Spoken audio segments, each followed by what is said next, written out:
Should we trust WWE to do this with Jey Uso? Well, in this video, I'm going to tell you exactly what I'm talking about, because I've been covering pro wrestling for over a decade for some of the biggest wrestling news sites out there, and I've been able to follow Jey Uso's journey throughout WWE, and especially over the last 2 years or so. Really, if you want to magnify it and get a deep dive into it, since 2020, right? Because that's really when his career changed. That's when WWE pivoted with Jey Uso, and he became main event Jey Uso, right? Such a pivotal moment. Well, what am I talking about? Well, of course, I'm talking about the bloodline, right? Because his brother was on the sidelines, Jimmy, and WWE was just in the early stages of the tribal chief character with Roman Reigns and Paul Heyman. The bloodline, if you will. And in my opinion, without the Usos, without Roman Reigns, there is no bloodline. I understand what they're doing right now with the Tongas and Solo Sikoa, but that's not the true bloodline. They really need to come up with a different moniker for that.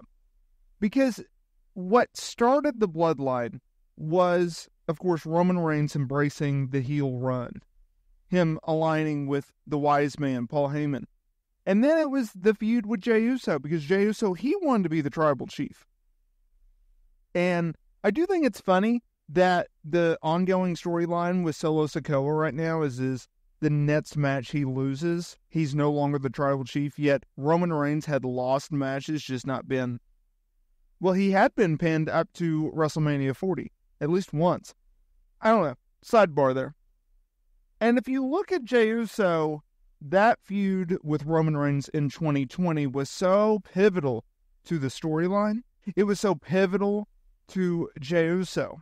And the reason that I say that, the reason that I bring this up is because I think it plants a better picture of looking at where he's at now. Because after that feud with Roman Reigns, obviously he went back and he aligned with Roman Reigns. He went back and he aligned with his brother and the Usos. They had a very long, dominant, and successful run together. Once again, one of the best tag teams of all time, one of the most decorated tag teams of all time.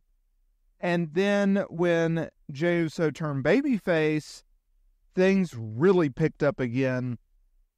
And he went on a notable run as a babyface in 2023.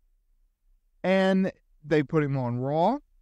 They kept him separate from his brother, Jimmy. Now, of course, we do know that they had a very lackluster and disappointing match, something that Jey has even admitted to in a recent interview when they did that match at WrestleMania 40, because if after all the build-up and after all the speculation of what would happen, it was just bleh, right?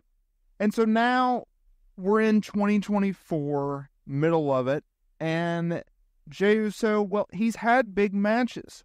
And so that leads me to today's topic, which is, should we really trust WWE to do the one thing that everyone thinks that he's going to be able to do at least? Because he's been in world title matches and he's lost, including this year at Backlash France when he lost to Damian Priest with the World Heavyweight title. Now, I had an issue with that finish, and I'll get to that in a minute, but now he's in the hunt for Money in the Bank. And, of course, with Money in the Bank, you win the match, you earn a contract that guarantees you a championship opportunity of your choice any given time against anyone. And most of the time, it's a very high percentage. If you cash in, you are the new World Heavyweight Champion. And with this seemingly foregone conclusion that Jey Uso is going to walk out wherever he cashes in, against whoever he cashes in as the new World Heavyweight Champion or WWE Champion. Could it be Damian Priest? Could it be Cody Rhodes? That he's going to be a world champion. I think that we have to trust WWE one more time in saying, okay, we understand that we have not booked him well in world title matches before, but we can give him one last opportunity to become somebody. I mean, heck, King of the Ring I thought he would have been a better fit for King of the Ring than Gunther.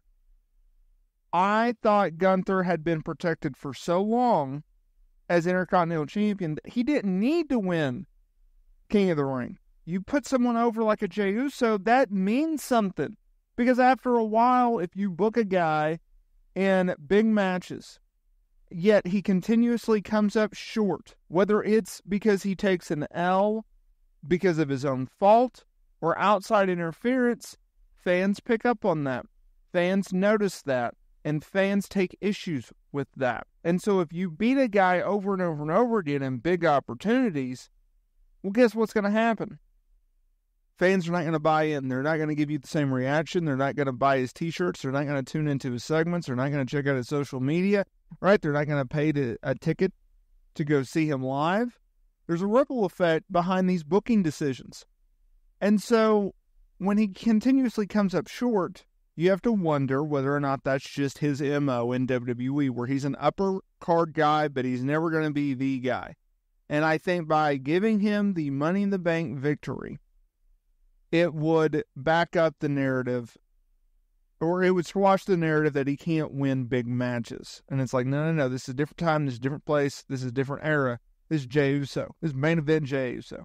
And the reason that I had issues with his Backlash France match is because, one, I didn't think that he needed to necessarily be booked in the match, but I also understand the reverse psychology of, despite the fact that you may not win, you can at least get a rub and make yourself a bigger name and a bigger star for the company with a loss depending on the finish of the match. Well, I didn't like the finish because you had outside interference from Judgment Day, and then he got beat down after the match by Judgment Day, only for Damian Priest to tell him to knock it off. All right? And now we've kind of put the split or the tease of Damian Priest and Judgment Day going their separate ways kind of on the back burner. And it's like, well, what was the point? Because Jey Uso's only dropped down the card a little bit more instead of rising to the occasion, rising up the card. I thought that was a mistake on their end.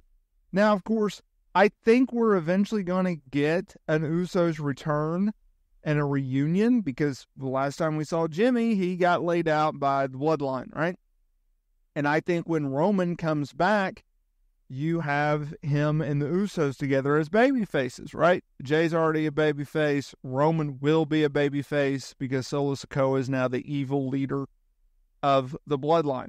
So I think that narrative plays out, but at the same time, I still think you could have him win Money in the Bank and just hold on to the briefcase. He doesn't have to be champion right this second. He doesn't have to be champion when they're feuding with the Bloodline. You have a year, right? Let it be a slow burn. This whole Bloodline storyline has been a slow burn. I don't expect to see Roman Reigns back until September, October, November-ish, right? I don't see him coming back anytime soon, so we'll see what they think there. But let me know down in the comments area below, what do you think that WWE should do? Should they give him the briefcase or not? And I will see y'all in the next video.